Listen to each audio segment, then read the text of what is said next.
साथियों, गुजरात सरकार के द्वारा जो भारतीय जनता पार्टी की सरकार है, इस सरकार के द्वारा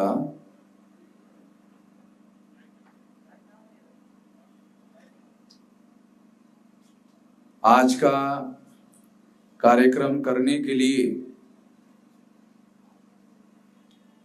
पब्लिक प्लेस पर कार्यक्रम करने के लिए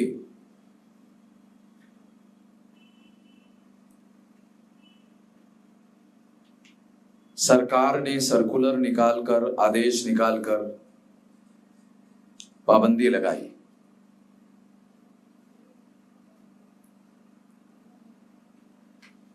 इस पाबंदी को करने के पीछे हम ऐसा मानते हैं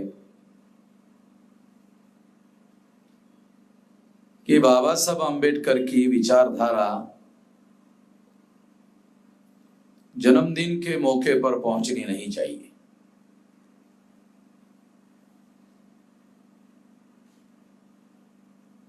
ये खास तौर पर भारतीय जनता पार्टी का इस आदेश को निकालने के पीछे मकसद है।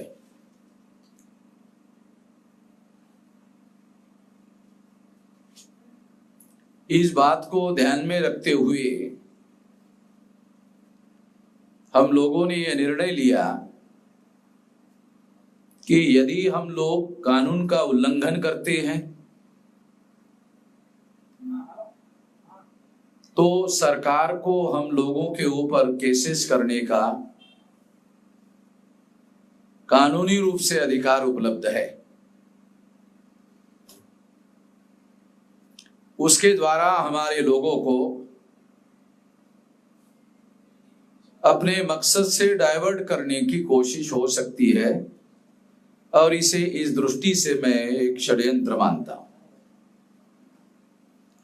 तो हम लोगों ने योजना बनाई, प्लान बनाया।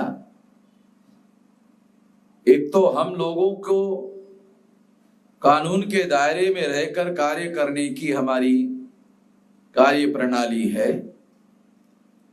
उस कार्य प्रणाली के दायरे के अंदर रहकर ही हम अपना काम करते हैं। तो हमने अपना एक तरीका ढूंढ कर निकाला कि हम फिजिकली लोगों को इकट्ठा किए बगैर वर्चुअली हम लोग डॉक्टर बाबा साहब आम्बेडकर के जन्मदिन का कार्यक्रम मनाएंगे। यदि हम फिजिकली इस कार्यक्रम को करते तो हो सकता है 4-5 हजार लोग या 10,000 लोग इकट्ठा हो जाते, मगर आज जो कार्यक्रम वर्चुअली हम लोग कच्छ में गांधीधाम में कर रहे हैं,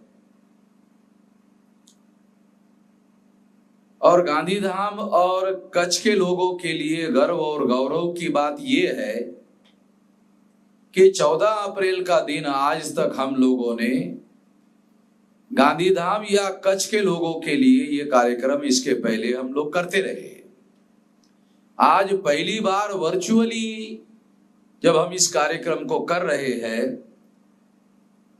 तो इसे सोशल मीडिया के द्वारा, यूट्यूब के द्वारा, फेसबुक के द्वारा ये ऑल इंडिया में और इंडिया के बाहर इसको देखा जा रहा है, इसको सुना जा रहा है। तो हम कह सकते हैं कि 4-5 हजार या 10,000 लोग फिजिकली इकट्ठा होकर इसको देखते और सुनते,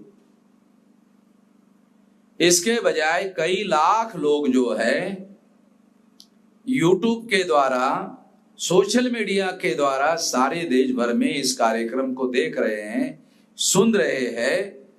और इसके माध्यम से हमने बाबा साहब आम्बेडकर की विचारधारा को रोकने वाले जो लोग हैं, भाजपा शासित जो राज्य है बीजेपी का गुजरात, उन्होंने इस विचारधारा को जन जन तक पहुंचने के लिए जो रोक लगाने की कोशिश की थी, उस कोशिश को हमने इस तरीके से विफल कर लिया है।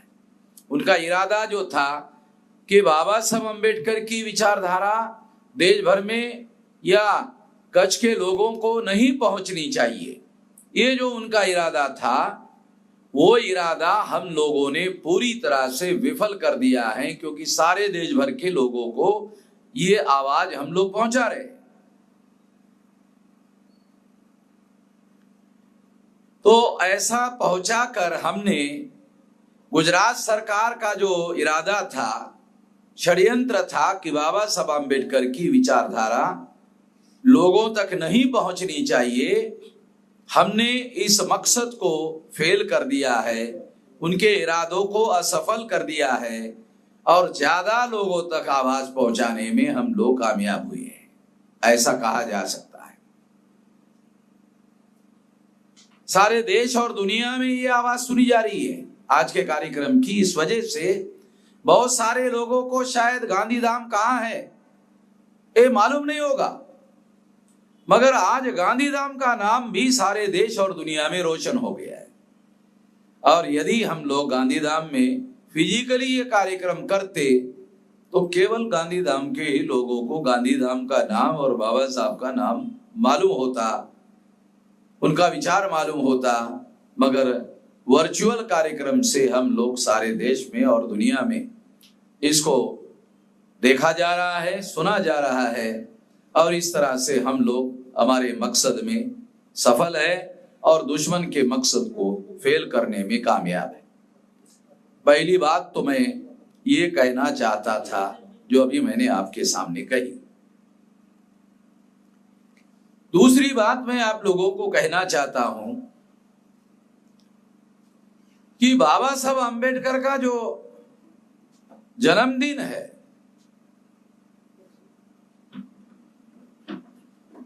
हम लोगों ने ये निर्णय किया कि बाबा साहब अम्बेडकर का जन्मदिन 1,01,000 सेंटर पर मनाया जाएगा। 1,01,000 सेंटर पर, यानी 101,000 जगह पर।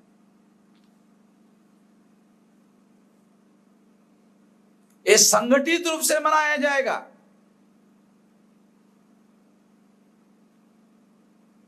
इसका मतलब ये नहीं है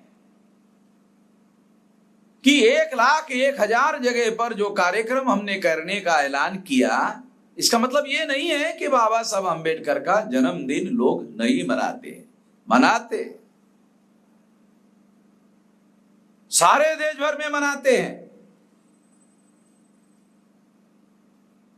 बड़े पैमाने पर मनाते हैं। और इतने बड़े पैमाने पर मनाते हैं कि कम से कम 40-50 करोड़ रुपया हमारे लोग इस पर खर्चा करते हैं हर साल, और ये लगातार इसका आंकड़ा बढ़ ही रहा है। अगले साल इससे ज्यादा हो सकता है। तो इतने बड़े पैमाने पर सारे देश भर में लोग मनाते हैं।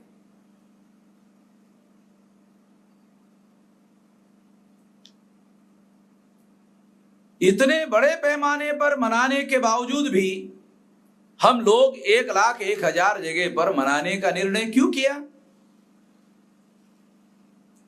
तो ये जानना और समझना जन्मदिन के मौके पर बहुत जरूरी है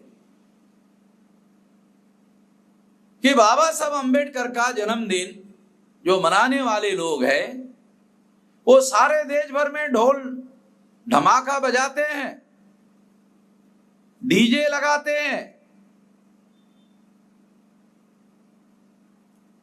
लाउड स्पीकर में और डीजे में फर्क ये होता है कि लाउड स्पीकर से भी बहुत ज्यादा आवाज डीजे का होता है, बहुत ज्यादा जोर से आवाज होता है, और जोर जोर से वो बजाते हैं, और फिर वो बजाने के साथ साथ उसके सामने नाचते हैं। दिन भर नाचते हैं 14 अप्रैल को हमारे लोग, और नाचने की वजह से स्वाभाविक है थकान आती है, हमारे लोगों को थकान आती है। तो थकान ना आए इसलिए थोड़ी थोड़ी दवा भी ले लेते हैं, थोड़ी थोड़ी दवा भी ले लेते हैं। मैं तो सोच रहा था कि मैं ही जानता, मगर आप लोग हंस रहे तो इसका मतलब है आप लोगों को भी जानकारी हो गई है, ऐसा लग रहा है।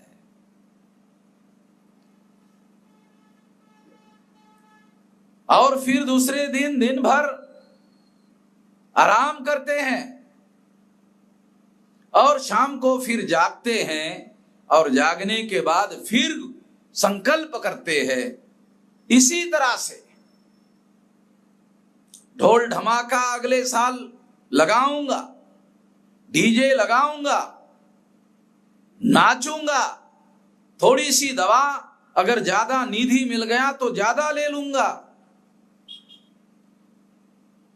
और ऐसा ही दोबारा अगले साल मैं जन्मदिन मनाऊंगा। ऐसा ही जैसे मनाया, संकल्प करते हैं। इसकी वजह से बाबा साहब आंबेडकर के आंदोलन को आगे बढ़ाने में कोई फायदा होता है, ऐसा दूर दूर तक देखा नहीं गया। बाबा साहब आंबेडकर के उद्देश्य को पूरा करने के लिए इसका कोई फायदा होता है, ये नहीं देखा गया। उनकी विचारधारा का प्रचार प्रसार करने में कोई फायदा होता है, ऐसा नहीं देखा गया। उनकी नीतियों को आगे बढ़ाने में कोई फायदा हो रहा है, ऐसा भी नहीं देखा गया। उनके कार्यक्रमों को गति देने के लिए कोई फायदा हो रहा है, ऐसा नहीं देखा गया। कुल मिलाकर उनके आंदोलन को आगे बढ़ाने के लिए कोई फायदा हो रहा है,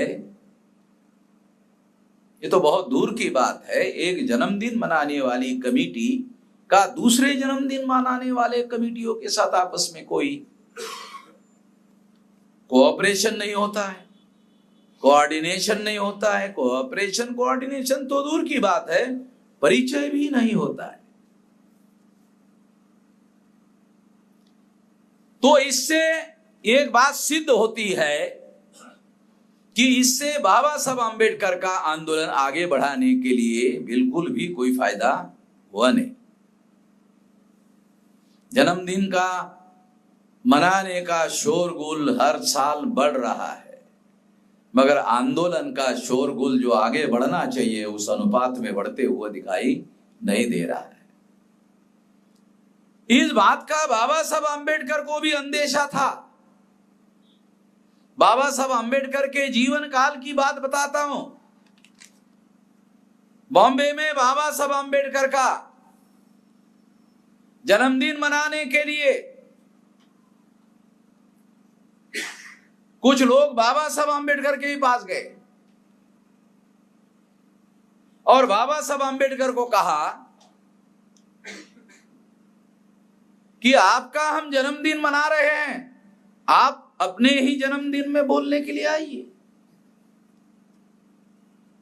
बाबा साहब आंबेडकर ने उनको मना किया कि मैं विभूति पूजा नहीं मानता हूं, हीरो वर्शिप जो है ये लोकतंत्र के लिए खतरनाक है, मैं इस बात को नहीं मानता हूं।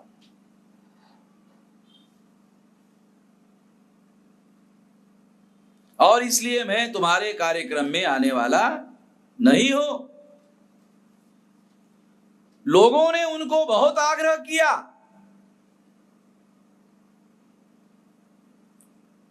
जब लोगों ने उनको बहुत आग्रह किया तो बाबा साहब आंबेडकर ने उनको कहा, एक शर्त है, अगर तुम मान लेते हो तो फिर मैं आऊंगा। ये क्या शर्त है? लोगों ने पूछा। तो बाबा साहब आंबेडकर ने कहा, अगले साल अगर तुम इसी तरह से आ गए तो फिर मैं आने वाला नहीं हूं, इस शर्त के साथ आने के लिए राजी हूं। और बाबा साहब आंबेडकर उस शर्त के साथ वहां गए और वहां जाकर उन्होंने उनको कहा कि मेरे नाम का जय जयकार करने से ज्यादा मैंने जिस मकसद के लिए अपनी जिंदगी को कुर्बान किया, उस मकसद को पूरा करने के लिए जान की बाजी लगा दो। जय जयकार करने से कुछ होने वाला नहीं है। जब जय जयकार करने से कुछ होने वाला नहीं है, ये बात उन्होंने खुद अपनी आंखों से देखी थी कि लोग मेरे नाम का जय जयकार बहुत कर रहे हैं और इससे पतन होगा, हमारे समाज का आंदोलन का पतन होगा। ये बात देखकर, ये बात सोचकर बाबा साहब आम्बेडकर ने लोगों को चेतावनी दी कि मैंने जिस मकसद के लिए जिंदगी कुर्बान कर दी, उस मकसद के लिए, उसको पूरा करने के लिए जान की बाजी लगा दो।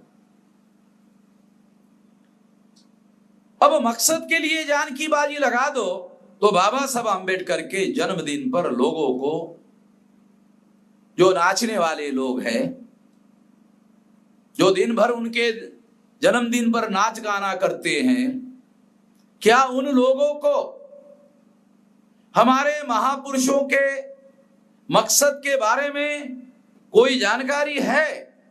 क्या उनके आंदोलन के बारे में कोई जानकारी है? अगर हम इसका बहुत केयरफुली अध्ययन करें तो उनके मकसद के बारे में उनको सही किस्म की कोई जानकारी उपलब्ध नहीं है।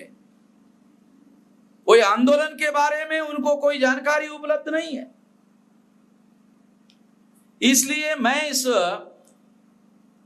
इसके बारे में, जो 1,01,000 जगह पर कार्यक्रम होने वाले हैं, उसमें सारे देश भर में उस मकसद के बारे में, उस आंदोलन के बारे में हम लोगों को जानना जरूरी है, ताकि लोग नाचने गाने का काम करने के बजाय उस मकसद को जान ले और फिर उस मकसद को पूरा करने के लिए काम करे। तो मैं उस मकसद के बारे में, जिसके बारे में लोग सही तरीके से जानते नहीं है, वो बात आप लोगों को बताना चाहता हूं।